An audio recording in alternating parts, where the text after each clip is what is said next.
बिहार विधानसभा चुनाव को लेकर सियासी पारा हाई चल रहा है। राजनेता अपनी सियासत चमकाने के लिए चुनावी रैलियां कर रहे हैं। वोटरों को साधने के तरह तरह की घोषणा की जा रही है। अभी मौजूदा समय में बिहार में भले ही एनडीए गठबंधन की सरकार हो, लेकिन सत्ता से हाथ धोने का डर भाजपा को इस कदर सता रहा है कि खुद पीएम मोदी दौरे के बाद एक दौरे करे जा रहे हैं। वहीं पीएम मोदी के दौरे को लेकर राज्य के विपक्षी नेताओं ने हमला करना शुरू कर दिया है।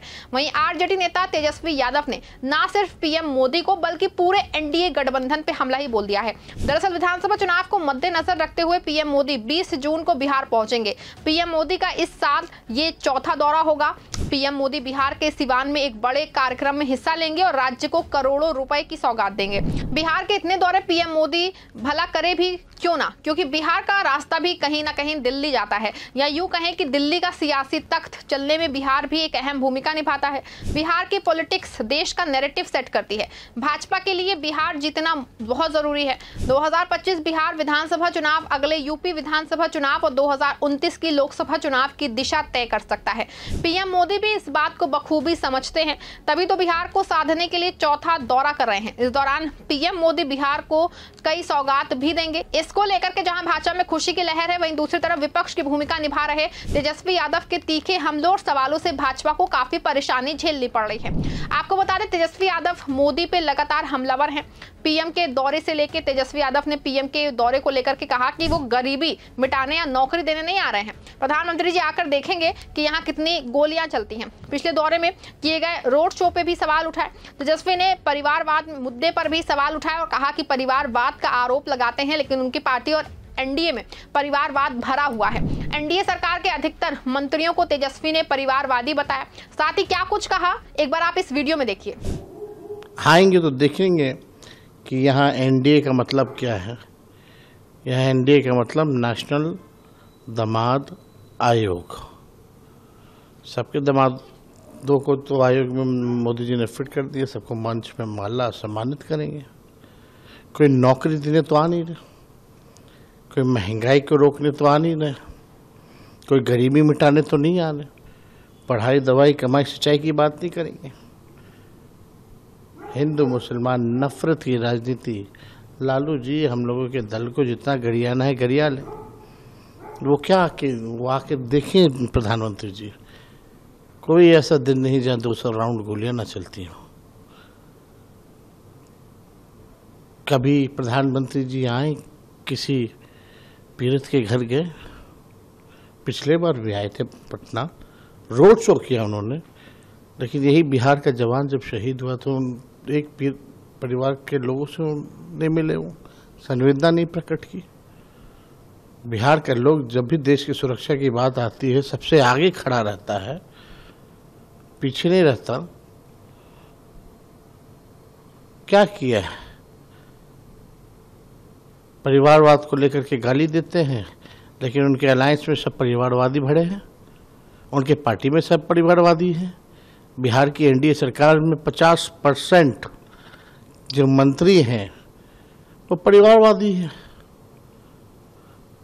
आपने कहा नेशनल एनडीए मतलब नेशनल दामाद आयोग, तो किन किन के दामाद की आप बात कर रहे हैं?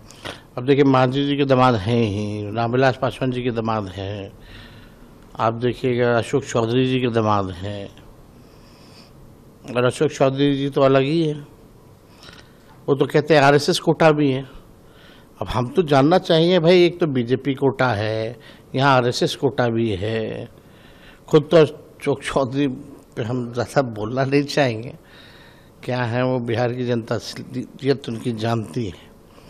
लेकिन प्रधानमंत्री जी तो ये बताना पड़ेगा ना, बिहार के मुख्यमंत्री नीतीश कुमार जी को बोलना। हालांकि कोई पहला मौका तो है नहीं जब तेजस्वी ने एनडीए पे सीधा हमला बोला हो, बल्कि इससे पहले भी उन्होंने एनडीए को लपेटे में लिया। हाल ही में उन्होंने एक एआई वीडियो के जरिए बिहार की एनडीए सरकार पर निशाना साधा।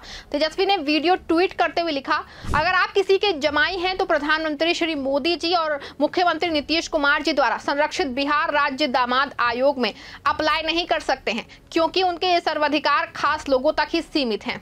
एनडीए नेशनल दामाद आयोग में आपका भी अभिनंदन नहीं है। तेजस्वी यादव के इस बयान से एनडीए में शामिल नेताओं को मानो मिर्ची सी लग गई हो। तेजस्वी के बयान पे पलटवार करते हुए केंद्रीय मंत्री और हम के संरक्षक जीतनराम मांझी ने मोर्चा संभाल लिया। जीतनराम मांझी ने कहा कि विपक्ष पे आरोप लगाने के लिए आपको हमारे मुसलमान भाई ही मिले ना, वोट दे मुसलमान, राज करे लालू यादव, वोट करे मुसलमान, नेता प्रतिपक्ष बनेंगे तेजस्वी यादव, वोट देंगे मुसलमान, राज्यसभा जाएगी मीसा दीदी, आपके लिए बहस करेंगे मुसलमान, मंत्री बनेंगे तेज प्रताप।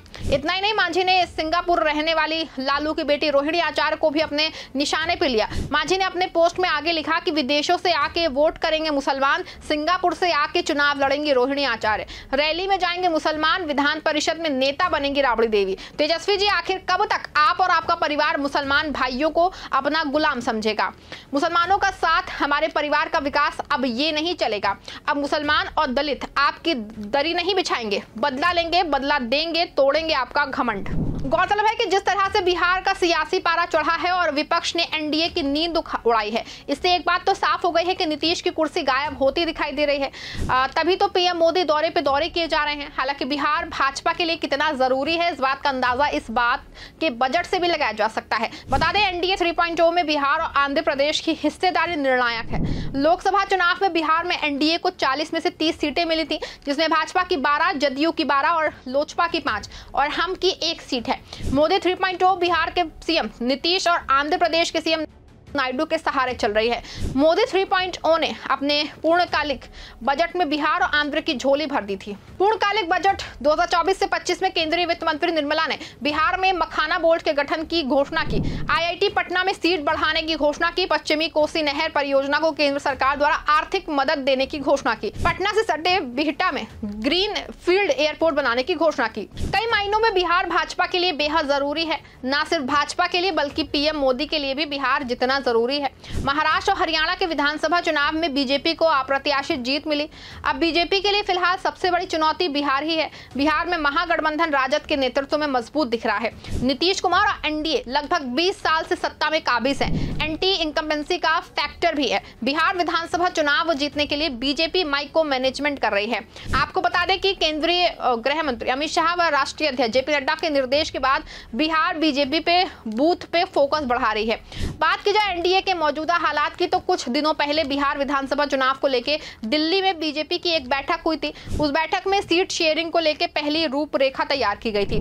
माना जा रहा है कि बिहार विधानसभा चुनाव में गठबंधन के तहत जदयू 102 से 103 सीट, बीजेपी 101 से 102 सीट, लोजपा 25 से 28 सीट और हम 6 से 7 सीट, रालोम 4 से 5 सीटों पर चुनाव लड़ेगी। हालांकि चिराग 50 सीटों पर ताल ठोक रहे हैं। उपेंद्र कुशवाहा भी समय समय पर गठबंधन को चेता रहे हैं। मांझी की भी इच्छा 10 से अधिक सीटों पर लड़ने की है। जदयू इस बार भी बड़े भाई की भूमिका निभाना चाहती है।